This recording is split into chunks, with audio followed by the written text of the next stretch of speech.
A day in my life as a content creator. Nawala, sweldo. So today, nata diri sa bukid. Siyempre, kaya taga-bukid man ta, charis. Bitaw nami diri sa Kalibunan kay mangita mi og kahoy kay pangsuglon sa atong panggalutuon taga adlaw.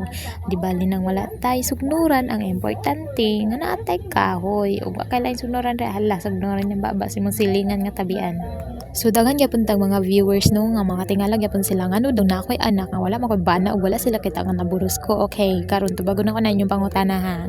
Kanang bata nga pero may nako kauban is not my child, okay? But gusto lang dyan na siya nga sige na siya uban-uban ako murag ikog ba. So uban na ako na siya pero maybe sa asa maglakaw mo ng maalan jud ng anak nako. Pero din na ako anak siya guys.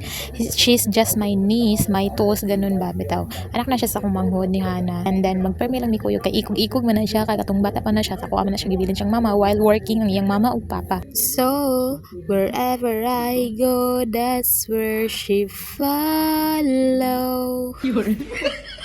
Anyway, sa mga expect no nga arte kay ko kung maglakaw ra na day pero nako sa walay day mura patag ako kani nga gilayog ita sa pila ka balbal. So anyways, balik ta diri kusog yung kay hangin diri no og nangakuyawan pa ni siya nakalit pa ni siya og dagan kay hadlok kini siya kana hulog naman ang palong kay pas ka mong kusuga og diri kadali-dali na gid mi diri dapita kay murag something went wrong na gyud ato ang weather and then ego lang gyud ay mi maabot sa balay no kay muulan na gyud siya so luyor po ni sa mga balay pero medyo laylay siya baklayon mo tungas mo lugsong pa ha makakasabot basta inato na to aya mi mabot sa mong balay so dire na nang utaman og ayo kalimot sa pag-like and follow ha. Thank you, God bless you all.